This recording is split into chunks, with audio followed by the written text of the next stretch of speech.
Shalom. I want to start by giving all praises, honor, and glory to Yahweh, Bahashem, Yahweh Shai, Bahashem, Rachakodash. Double honors to our venerable apostles and elders at Great Millstone who rule well. And peace and blessings to the Lord's elect, the house of David.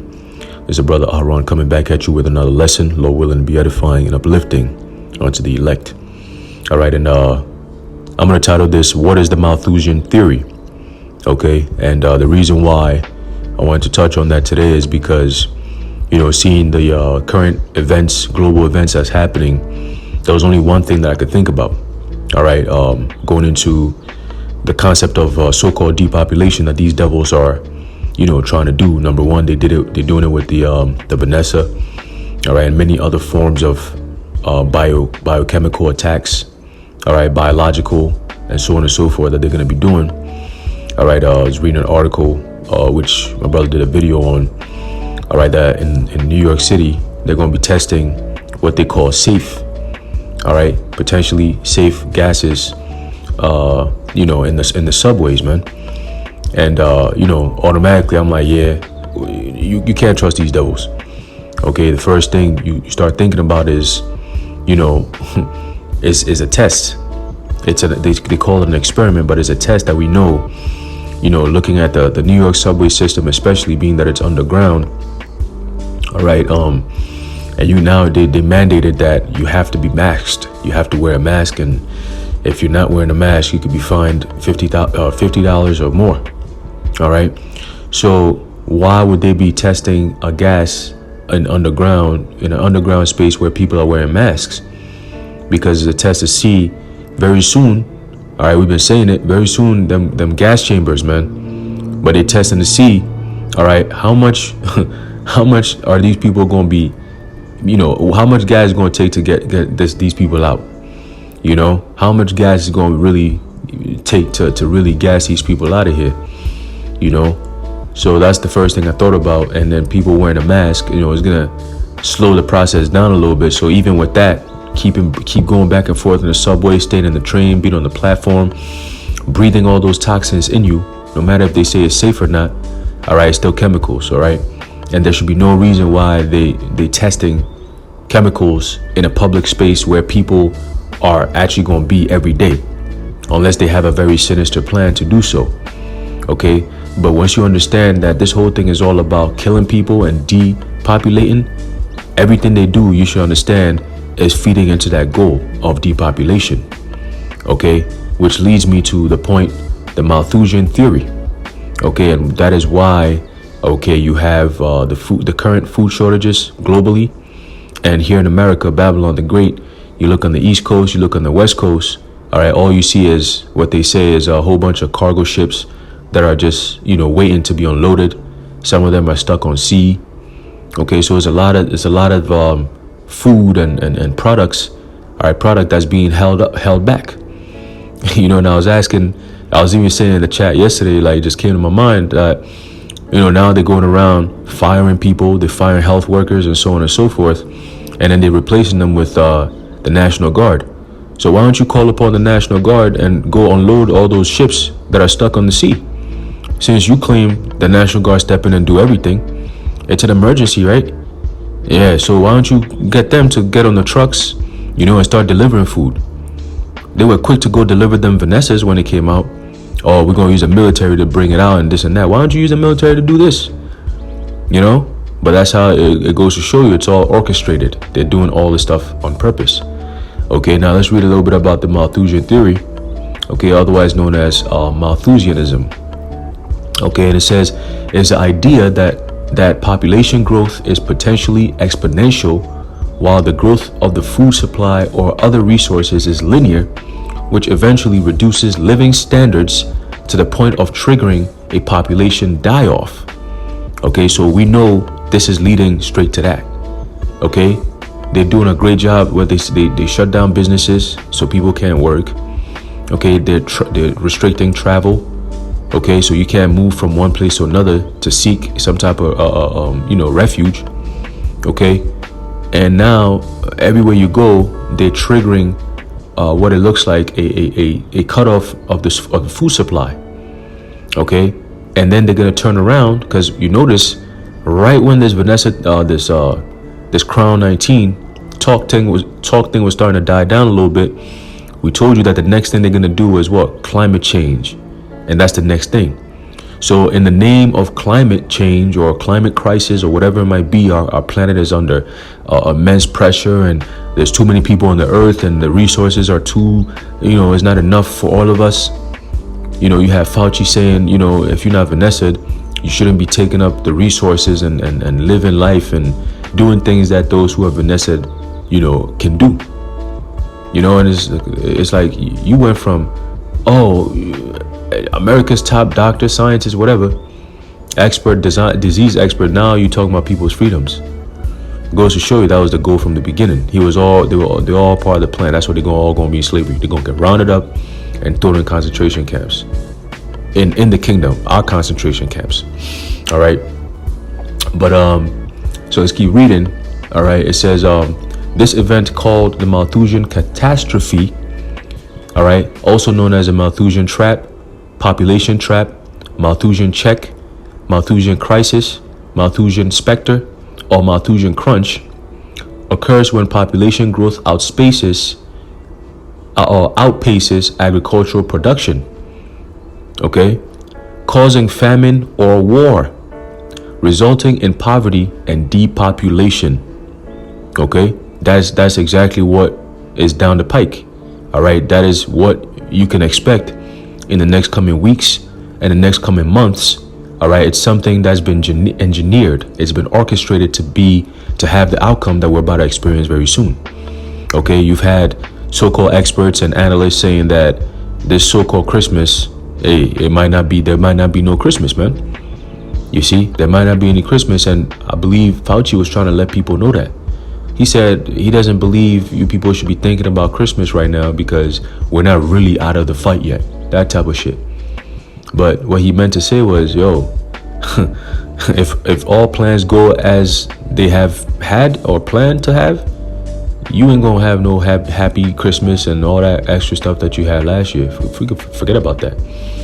All right, it says, let's keep reading. It says, such a catastrophe inevitably has the effect of forcing the population quite rapidly, due to the potential severity and unpredictable results of the mitigating factors involved, as compared to the relatively slow time scales and well understood processes governing unchecked growth or growth affected by preventative checks to quote correct back to a lower, more easily sustainable level. And what have you been hearing in the news? Sustainability. Okay, the concept of sustainability, where like the World Economic Forum has been saying that you will own nothing and you will be happy. Okay, so that's bringing everyone's standard of living down to the basic needs. Okay, your food, your water, your shelter, those basic needs, all right, is going to be provided to you by your higher ups, which is going to be the new so-called world order. Okay, it says Malthusianism has been linked to a variety of political and social movements, but almost always refers to advocates of population control. Okay, so this whole thing is all about population control. All right, let's read. These concepts derive from the political and economic thought of the Reverend Thomas Robert Malthus, as laid out in his 1798 writings, an essay on the principle of population. Okay, he wrote that. An essay on the principle of population. Principle of population, man. Malthus and these devils think that it's okay to come up with shit like this because the first commandment to all creation was be fruitful and multiply. That's what the Lord said. That's what Yahweh Ba'ashim Yahushai gave as the commandment to all of creation. Be fruitful and multiply.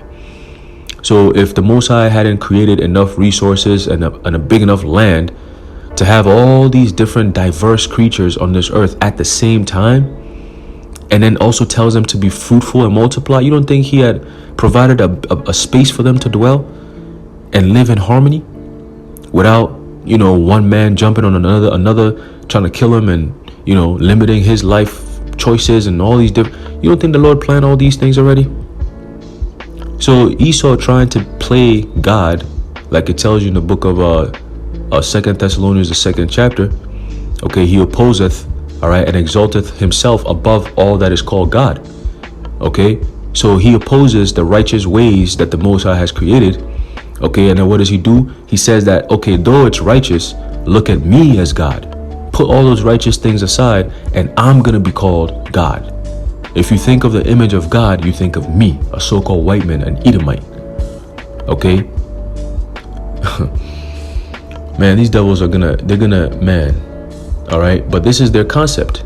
They want to switch everything around. Okay? Psalms 82 and 5. Okay, the whole earth is out of course. Okay, that's the ways of Esau.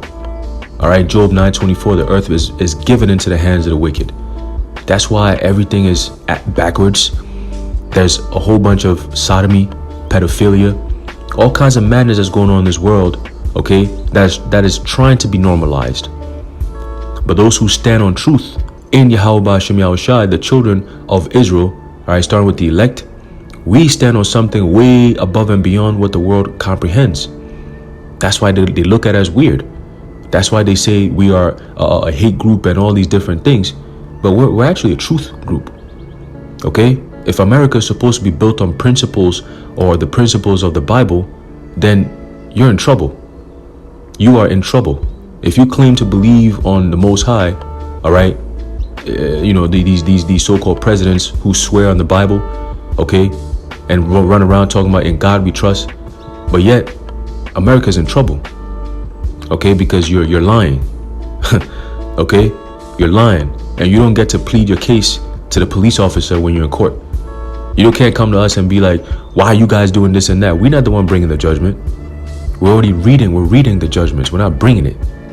Okay, it's the Most High, the judge himself. When you're in the court of law, is either you're guilty or you're not guilty. So Esau, you can, what's up? Okay, if you break any of these least commandments, you've broken all of them. And if you've broken the law on sodomy, that means you've broken all the other laws. What does that mean? You're guilty. That's what we're telling you. You are guilty. All right? And you're going to serve your time for 1,000 years. These are things that some of the things that you're guilty of is what we're reading. Okay?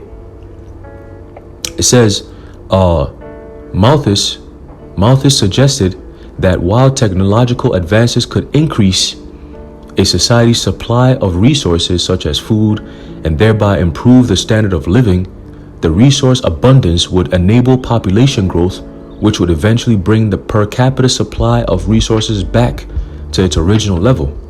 Some economists contend that since the Industrial Revolution, mankind has broken out of the trap.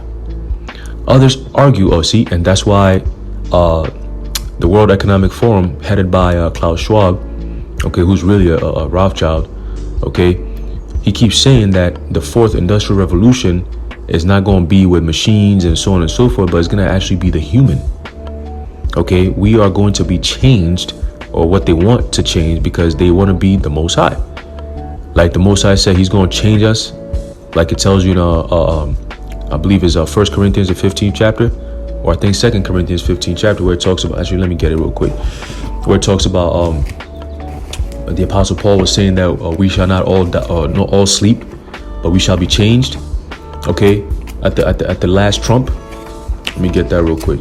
So Esau is trying to do the same thing. He's trying to create his own form of transhumanism. You know, 'cause that's what we're gonna go through, but on a spiritual level. All right. Let me get that real quick. Right. 1 Corinthians chapter 15. All right, verse 51 says, "Behold, I shew you a mystery. We shall not all sleep, but we shall be changed in a moment, in the twinkling of an eye, at the last trump. For the trumpet shall sound, and the dead shall be raised incorruptible, and we shall be changed." Okay, so that change is going to happen. All right, our physical bodies are going to change. The Lord is going to take our spirit out of this body and put it into a new body. Okay, and make us that angelic beings like himself. Okay, like it tells you that in John, all right, where it says we don't know what he's going to look like at his appearance, but we know that we're going to look like him and be like him, okay, when he comes back, which is Yahushai. All right, so continuing, all right, with these devils, it says, Others argue that the continuation of extreme poverty indicates that the Malthusian trap continues to operate. Okay? Others further argue that due to lack of food availability coupled with excessive pollution, which we're seeing that now, developing countries show more evidence of the trap. You see, so if they've done it to those so-called developing countries, all right, which really they just say developing countries because they stay oppressing them. Like Ronald Reagan said, all right, he said the government, real people need to stop looking up to the government for everything. Okay, because then you give them too much power. All right, if the government was to go away for 3 weeks, nobody will recognize it. Nobody will even notice it. That's how insignificant they are. That's why they fiend so hard to be so involved in your life. So some way, somehow, regardless of what you do, you need them. They want you to need them. They want you to rely on them. Because without that, then there is no power. Who the hell cares? You know? That's the whole concept of everything that's happening now. It's all about control. It's all about power. You notice how out there in California, they keep signing these legislations into place, but yet the cases are going down. The so-called pandemic, people are not even looking at it as a pandemic no more. But all of a sudden, they're saying if you're not Vanessa, you can't even go out of your house. I thought it was about 2 weeks to bend the curve. Now, almost 2 years into it, you're about not to leave your house if you haven't been Vanessa'd. Can you believe that? What's happening? It says a similar, more modern concept is that of human overpopulation, which there is no such thing as human overpopulation if the Most High himself said, be fruitful and multiply. Okay? That's why you get to a certain age, you pass away, and then a new generation comes into place. All right, so every single time there's some type of refreshing going on. All right, there's some type of refreshing going on, man. But this devil done messed up everything, the concept of life, okay, to the point where he's saying, look, the goal isn't to have you be fruitful and multiply. The goal is to cut off the population from over 7 billion people to about 500 million people. You see, so he could have it easier to control all through the technology and ultimately the beast system. That is his goal. That is his wish. That is his dream. That is his fantasy. Okay, but we know through prophecy that he never gets there. There is nowhere in the scripture that says, you know, there's a golden age for Esau after this time period right here. Nah, his golden age is over. We're actually entering into his dark ages. Okay, so here it says neo-Malthusianism, which is the new concept of Malthusianism, is the advocacy of human population planning to ensure resources and environmental integrities for current and future human populations as well as for other species. In Britain, the term Malthusian can also refer more specifically to arguments made in favor of preventative birth control, hence organizations such as the Malthusian League. All right, neo-Malthusians differ from Malthus's theory mainly in their support of the use of contraception. So in a natural world, you're not even supposed to have contraception, man. All right, you're supposed to actually be looking to reproduce. In the kingdom, we're not going to have contraception. In the kingdom, you're not going to be rocking, condoms. You're not going to be, your woman not going to be on birth control. She's not going to be doing all this weird stuff that we do out here. And the kingdom is going to be, you're going to be looking forward to having children, man. Because the Lord said, well, he's going to put the laws in our inward parts. Okay, so we're talking all the natural laws as well as the biblical laws on how to govern ourselves.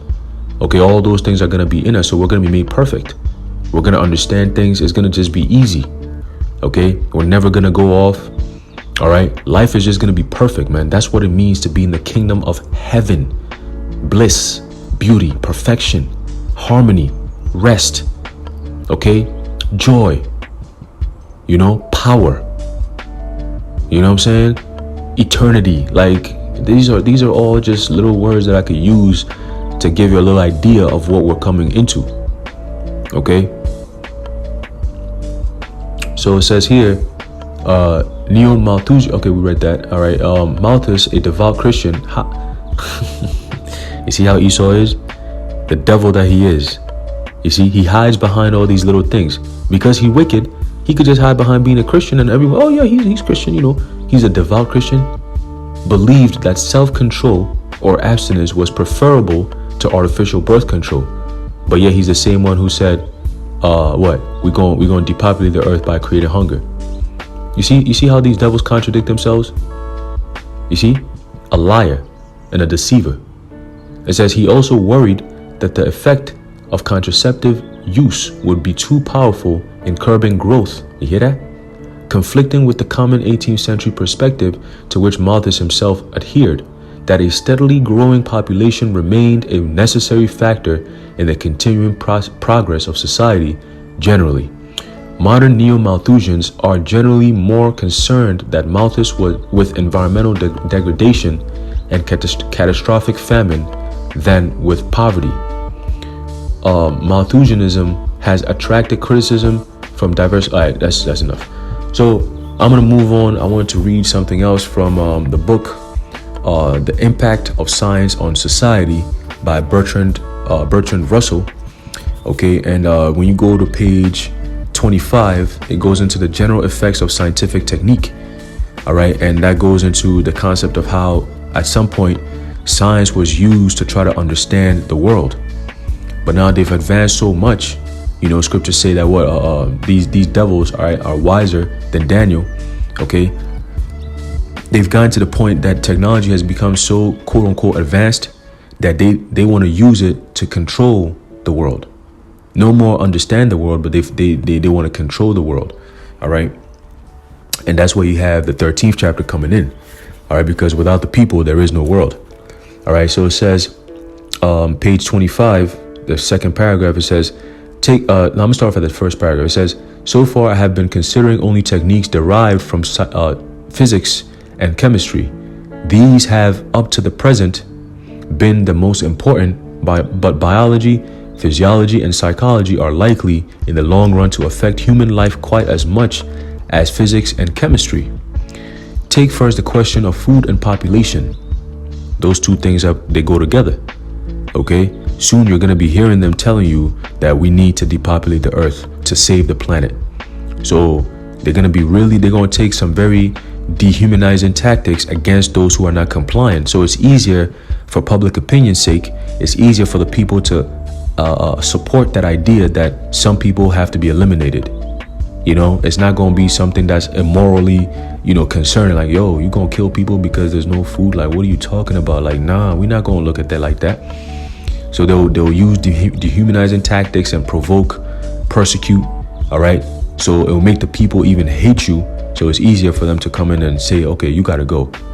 You see, it says, at present, the population of the globe is increasing at the rate of about 20 millions a year. Most of this increase is in Russia and Southeast Asia. The population of Western Europe and the United States is nearly stationary. Meanwhile, the food supply of the world as a whole threatens to diminish as a result of unwise methods of cultivation and destruction of forests. This is an explosive situation. Left to itself, it must lead to a food shortage and thence a world war. You see? A world war. So you notice how it is following the prophecy. It's following literally what prophecy says. Okay, that World War III is going to happen. Jacob's trouble is going to happen. There's going to be famines. There's going to be all kinds of stuff, just like the scriptures say. Okay, so it's literally a course that's been designed to follow through. And no matter what you do, this is what you're going to follow through. Okay.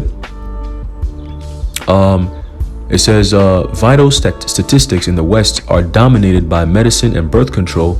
The one diminishes the deaths, the other the births.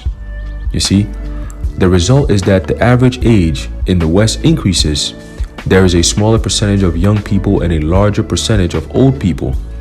Some people consider that this must have unfortunate results, but speaking as an old person, I am not sure. The danger of a world shortage of food may be averted for a time by improvements in the technique of agriculture. Well, you can't really change agriculture if you have devils who want to depopulate, buying up all the land that's supposed to be creating food for everybody to eat. Why would he want to do that? Like I believe it's Second Esdras that talks about what suddenly, all right, shall the sowing places be empty, all right, they shall appear unsown, okay, and then the storehouses shall appear empty suddenly, because it's not that it's happening suddenly. Some places, yes, but for the most part, it's a gradual thing. But people are not paying attention to it. So by the time it hits, it's like it springs up on you because you weren't paying attention the whole time. You wasn't listening to the warning. You wasn't paying attention to all the signs the Lord was giving out. You wasn't paying attention to the men who are explaining those signs that the Lord is giving out to let you know, before I kick ass, I always give signs. And if you're not paying attention to those signs, I will kick your ass. Okay? And people are going to get messed up, man. Really bad. All right? Because what? It's going to spring up on them. It's going to be sudden. All right? And they shall not escape. Because why? They weren't paying attention. All right? So it says, but if population continues to increase at the present rate, such improvements cannot long suffice. There will then be two groups, one poor with an increasing population and the other rich with a stationary population. Such a situation can hardly fail to lead to world war. You hear? Well, it's going to start off with civil war, and then it's going to become a global thing, world war. All right, it says, if there is not to be an endless succession of wars, population will have to become stationary throughout the world, and this will probably have to be done in many countries as a result of governmental measures. You hear that? So they're preparing you for that. We said it, we've been saying it for time and time again. These devils put all the agendas out there, but they know people are not going to take the time or the day to read it. To them, it's all conspiracy stuff. Oh yeah, no. But they're telling you. You see, nowadays they don't even hide it. They don't even have to put it in books. They just come out on TV and say it. Or you read an article and then boom, it's right there. You're like, wait, what? How? People don't see this stuff? And that's because the Lord he's blinded them. He's made their eyes, he's blinded their eyes, he's closed their ears, he's made their hearts fat, so they can't listen, they can't hear what we're saying, so it's gonna prompt them to repent. So they could be healed and they could be saved. The Most High doesn't want to save you. All right, he doesn't want to deliver you because you're wicked. All right, and we look at how people behave in this society, especially here in Babylon, and it's just so disgusting. I always say, hey, there's a reason why the Lord he hasn't given us spiritual power yet, because we will execute judgment speedily. You see what they're doing, you be like, nah, according to the scriptures, this can't fly. It will be quick, but that will upset prophecy. So the Lord said, nah. When the time comes, you're going to get what you got to do. You're going to be able to do what you got to do, man. Because we're human. We have that side of us where, you see something going wrong. You be like, yo, because we don't really know the future like that. We don't have the specifics, but the Most High does. So he knows, all right, this person right here, yeah, they did this type of wicked stuff, but in 2 minutes, this is what's going to happen to them. And it's going to be worse than whatever you could have done to them. But guess what? You don't know what's going to happen 2 minutes from now. So you thinking, you just did something to me, I'm going to do something back to you right now. I don't want an apology. I like to get even. But the Lord is like, nah, take the apology. I'm going to take care of it. You see? Because then the future, and that's why we know that we can take all this abuse and be cheerful about it. We suffer patiently. All right, because we know that the end of this place, what the Lord is going to do to this place to avenge all of this stuff, is going to be worth it. Okay, it's going to be well worth it, and we're going to get to see it. We're going to be on the chariot watching this place burn up, just being burnt to hell up, man. And we're going to be all praising the Lord. That's a beautiful thing. We're going to be singing songs. All right. It says there are, however, two other possibilities. War may become so destructive that I missed a sentence. It says, this will require an extension of scientific technique into very intimate matters. Trust the science. This is what's coming. They're about to get all up into your life. Meaning what? Underneath your skin. Into your veins, which they're already doing. with these Vanessas. They're changing quite what is known as a human being. And once you get that Vanessa, guess what? You have become a product. Okay, you can be scanned. All right? No more social security numbers no more. Nah, this is you now. You are the product. You have a product code. All right? And then it's gonna be capped off with the product is there, but the product cannot be used unless it's chipped. That's gonna be able to have transaction, buying and selling. Okay?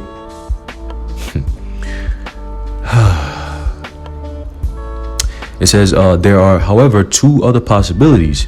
War may become so destructive that at any rate, for a time, there is no danger of overpopulation, or the scientific nations may be defeated and anarchy may destroy scientific technique.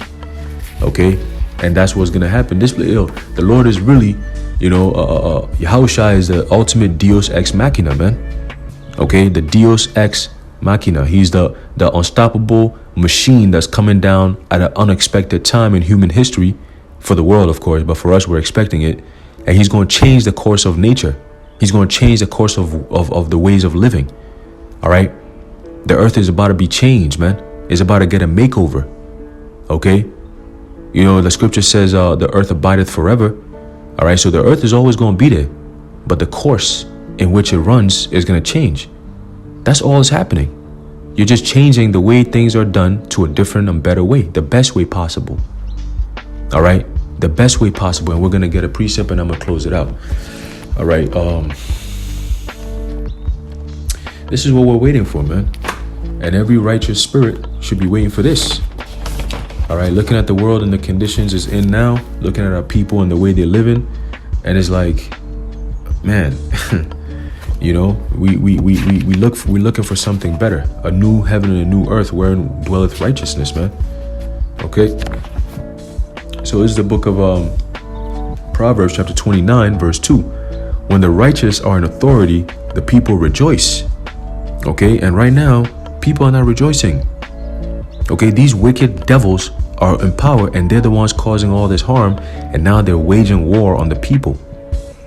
All right, they're waging war on the people, but guess what? They will prevail, and that's why we're going to need outside forces to come in and help and intervene on our behalf.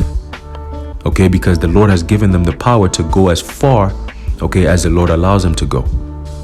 All right, but that's why there's going to be an intercession. There's going to be somebody who's going to step in. All right, and we're going to get that as well. So it says what? But when the wicked beareth rule, the people mourn. All right. And we're in the time and the rulership of the wicked ruling. OK, we're in the time of the wicked having their kingdom and ruling. That's why everybody is mourning. OK, everybody is mourning. People are afraid. People are uncertain of the future. People are not happy. People are not confident in their governments. That is why there's such turmoil going all around the world. That's why you have so many protests, riots. Everywhere you look, somebody's protesting and rioting something about the so-called Vanessa mandates. That's the main thing. And that is a fulfillment of prophecy. It going into what? Nation shall rise against nation, kingdom against kingdom. Going into 2nd Ezra where it talks about sedition among men. They shall not regard their kings nor princes. Okay? A man shall what? A man is gonna what? He's gonna basically attack his neighbor. Okay? For lack of bread and for great tribulation. So how is that all happening? You think that's the kingdom of heaven? That's not the kingdom of heaven. Okay, this is the kingdom of hell. All right, this is really the kingdom of hell, man. All right, that's why we're going to need to be delivered from the kingdom of hell. Okay, into the kingdom of heaven, man.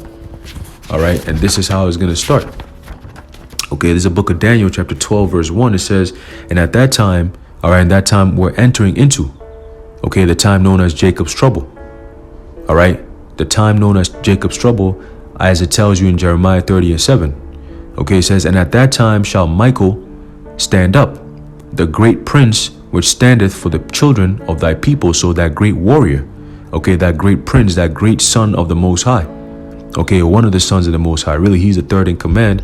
All right, the head of the army, okay, underneath Yahushua. Why Yahweh? So it's Yahweh, Yahushai, Archangel Michael, and so on and so forth. Okay, in the heavens. That's the order. All right, he's gonna come down alongside Yahushai because it's a time of war. Okay, it's a time of war, so we're entering into that time where there's gonna be so much war against the people of the Most High that we're gonna have backup from the spirit world. Which, when you read the book of Peter, I believe is 2 Peter, it talks about the angels that are mightier, all right, in strength, all right, than us, you know, and they're gonna be coming down to help us, all right. They're gonna be coming down to help us, man. The Lord said, well, He's coming down with the thousands of heaven, so we rest assured that we're gonna be good, okay. When you read Isaiah 59:19, what does it say? When the enemy shall come in like a flood. Okay, when the enemy shall come in like a flood. So they're gonna have to make a move physically and attack us, right? Then the spirit of the Most High is going to lift up a standard against him.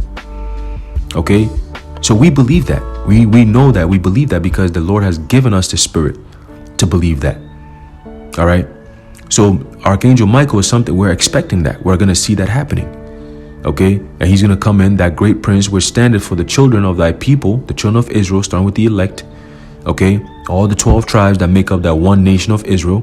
All right, not just one people or the Jewish. No. It's 12 different tribes that come together to make one nation under the power of Yahweh Ba'ashem Yahushai. We are the children of Israel, and we have arisen. We have awoken. Okay. It says, and there shall be a time of trouble. A time of trouble. So we just read about the Malthusian theory. What is that signifying? Famine, death. Those two things go together. There's no food. It's going to result in depopulation. That is an agenda. And that is part of the troubles. Okay? Such as never was since there was a nation, even to that same time. Okay? So like never in history has this type of stuff that's about to happen ever happened, man. Okay, because now Esau has advanced in his technology. Back then they used to just go to war and all kinds of different stuff. Now they're using the technology and the so-called science to destroy people, to kill people, to have an overtake. All right. It says, and at that time thy people shall be delivered, every one that shall be found written in the book. And that's talking about who? The elect. Okay, the elect of the nation of Israel, man. The elect of the nation of Israel, not everyone. The elect of the nation of Israel. Okay, thus saith the Most High.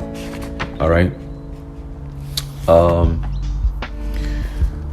There's a book of Isaiah chapter 4 verse 3. It says, and it shall come to pass that he that is left in Zion and he that remaineth in Jerusalem, who is that talking about? The elect, shall be called holy, even everyone that is written among the living in Jerusalem. Okay, so those are the ones who are going to be delivered, man. Like it tells you in Daniel, the 12th chapter, the 1st verse, those found written in the book. Okay, those found written in the book of what? In the book of life. Okay, those are the ones who are going to receive that mark that's written off in Ezekiel, the 9th chapter, the 4th and 5th verse, going into what? The word tawa in Hebrew, meaning what? Marked for exemption from judgment. Okay, and being marked for exemption from judgment means what? You have been written in the book of life, and you'll be delivered, okay, into the chariot, man, and you're gonna be with Yahushai. This is the gospel. If we endure till the end, okay, if we endure till the end, man. So just keep the faith. All right, you see what's going on around the world. You know, they're doing all these rollout blackouts and all these different things that they're doing. It's all done on purpose. Okay, they're not just, at some point they might do that because, you know, look at how the whole Crown Royale, how it kind of played out. They're following the same pattern, but this time it's going to be a digital thing, you know. So it's going to go from country to country. Next thing you know, it's going to hit, you know, us here in Babylon, and it's going to be the worst. And they just never going to get out of it, you know. So, hey, man, this is the reality. All right, so I'm going to leave it off there. Lord willing, you've been edified. I want to give all praises, honor, and glory to Yahweh, Bahashem Yahushai, Bahashem Rachakudash. Tawadi Yah Bahashem Yahushai, and until next time, Shalom.